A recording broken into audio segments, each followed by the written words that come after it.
Hello friends, it's Sunday morning. காலையில் எழுந்திரிச்சதே பார்த்தீங்கன்னா நானும் பாப்பா 7:30 பக்கம் தான் எழுந்திரிச்சோம். ஸோ எப்போவுமே டெய்லி சீக்கிரம் எழுந்திரிக்கிறது தானே, இன்றைக்கி கொஞ்சம் லேட்டாக எழுந்திரிக்கலாமான்னு எழுந்திரிச்சோம். ஸோ 7:30 பக்கமாக எழுந்திரிச்சோன்னே ப்ரஷ் பண்ணிவிட்டு என்னம்மா இன்றைக்கி வேணும்னு கேட்டேன். ஃபிஷ் கறி செஞ்சு கொடுமான்னு கேட்டேன். ஸோ வாங்க ஃபிஷ் வாங்கிட்டு வந்துடலான்னு கிளம்பி போனோம். போகிற வழியிலே சித்ரா டீ ஷாப் இருந்தது. ஸோ அங்கே உட்காந்து ஒரு டீயை குடிச்சிட்டு பாப்பா பசிக்குதுன்னு சொன்னால், ஸோ அது 3 சால்ட் பிஸ்கெட் வாங்கி கொடுத்தேன். சால்ட் பிஸ்கெட் அவளுக்கு ரொம்ப பிடிக்கும். ஸோ சால்ட் பிஸ்கெட் வாங்கிட்டு அவள் சாப்பிட்ருந்தா. நான் ஒரு டீயை குடிச்சிட்டு கொஞ்சம் அப்படியே ரிலாக்ஸாக உட்காந்துட்டோம். கொஞ்சம் கிளைமேட்டும் நல்லா இருந்தது.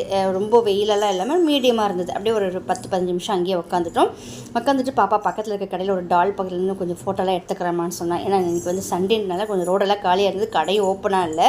ஸோ நின்று உட்காந்து ஒரு ஃபோட்டோலாம் எடுத்துக்கிட்டால் கொஞ்சம் ரிலாக்ஸாக அப்படியே நமக்கு உடம்புக்கு எனர்ஜியாக நல்ல ஒரு சூப்பராக இருந்தது. கிளைமேட்டுக்கு அதுக்கும் நல்ல ஒரு ஜாலியாக இருந்தது. நான் பாப்பா அப்படியே ஒரு வாக்கிங் மாதிரி போயிட்டு ஃபிஷ் எல்லாம் வாங்கிட்டு வீட்டுக்கு வந்துட்டோம்.